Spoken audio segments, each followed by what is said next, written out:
Yes, and we're back for another reaction video and review video of the second to the last episode. Yes, second to the last episode or episode 7 of the Sakristan, which is entitled The Wall. Like this wall.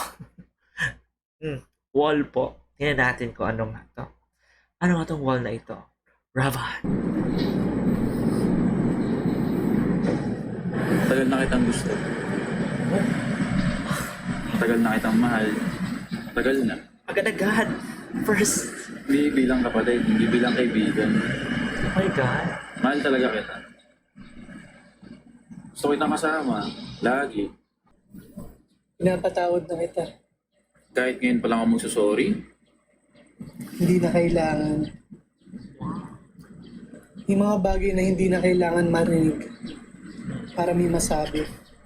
Mayroon nang nakikinig sa aking panalangin. Ganda ng song. Mayroon ba sa pinamamahal? Nice. I love the song. Super. Pero di ibig sabihin na ako'y susuko. Wow, yung nice. Is it a real painting? Galing. Pero syempre, due to some recent turn of events, ayaw mo nang sharing. Oh, Minahal ko lang. At mahal ko ba? utang ina. Sinasabi ko na. Di sapat na mahal mo lang.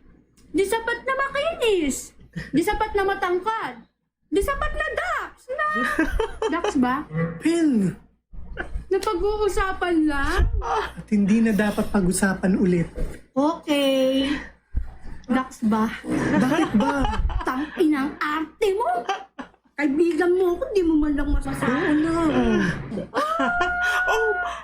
Oh my God. Kahit na. Wag na. Wag na. Saan nagsimulang ikaw na ang aking pangarap? Di ko lang maamin na Bumalik siya. nakaligtaan. Ilang linggo mo pa bang balak maging ganyan? Madaling sabihin, kuya. Mas madali kapag may kuya. Oh. Laban na yung utol ko. Kailangan siyang mawala. Mahirap, kuya. Titibagin mo. Dahil kung titibagin mo sarili mo, kahit durug-durug ka na, makikita mo pa rin siya sa mga piraso na yan. Natasya kay kuya. At gwapo din si kuya. Kaya papatungan mo lang ng bagong simula. Beke naman. Huwag mo siyang alisin. Bahagi na siya ng pader mo.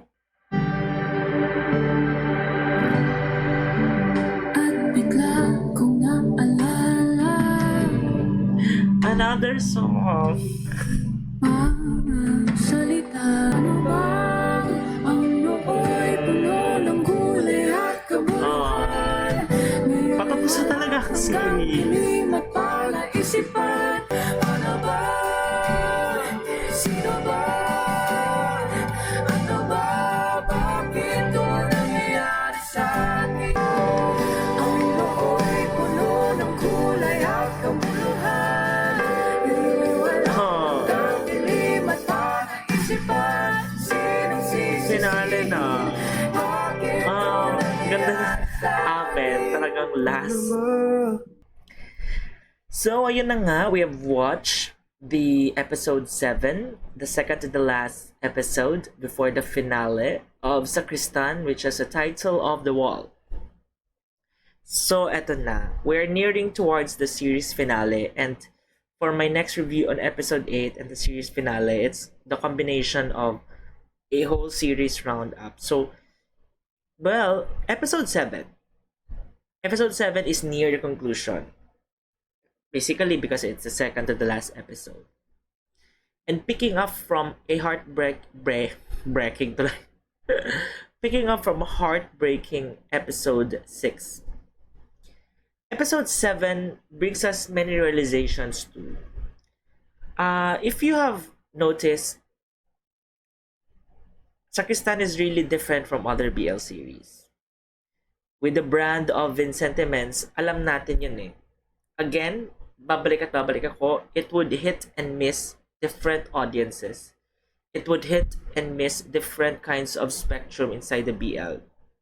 Regardless if it hit or it missed, ang one thing commendable about Sakristan is the way they deliver the message. Episode 6 shocked us with a very, very emotional arc of the story, and that's because of the father.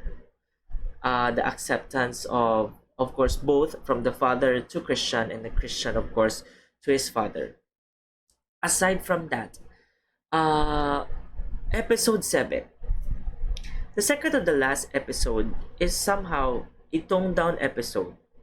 Ito yung episode slowly picking up the pieces. But as they slowly pick up the pieces, buong-buo pa rin. We all know that this scene or this episode gives us a glimpse of tipong parang tapos na. Parang they already gave up with each other.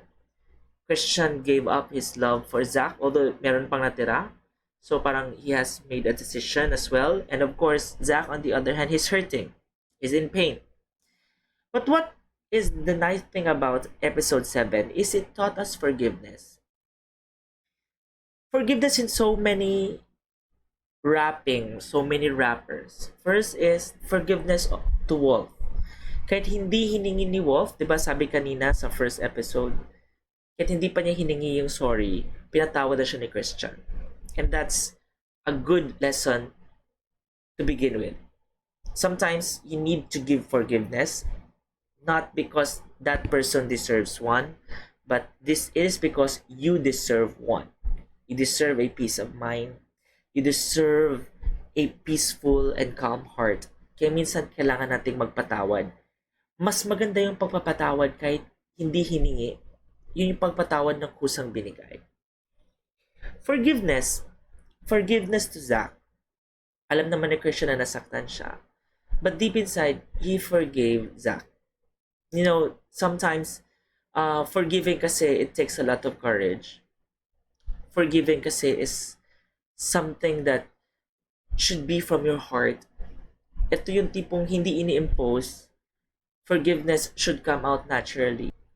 What I love about this episode is it closes many doors and it closes plots from before.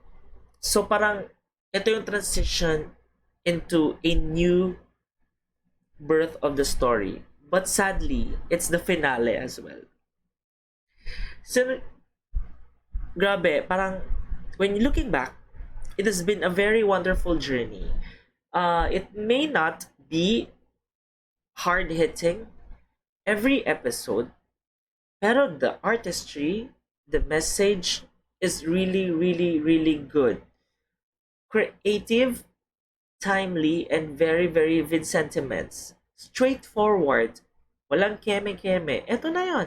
This is the truth. And I should say that among all the BL series, Sakristan is the one that's very Filipino.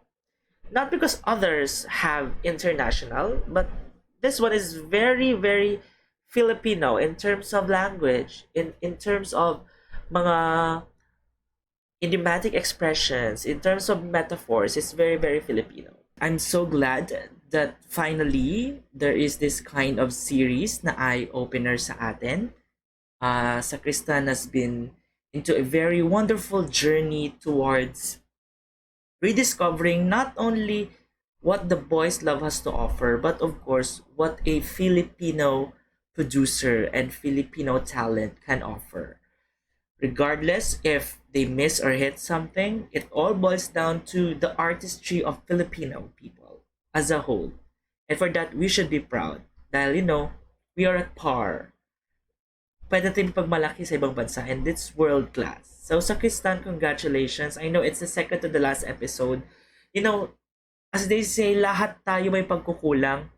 But at the end of the day, we all go back to the wonderful memories this series has imparted to us, and not only the memories but also the valuable lessons.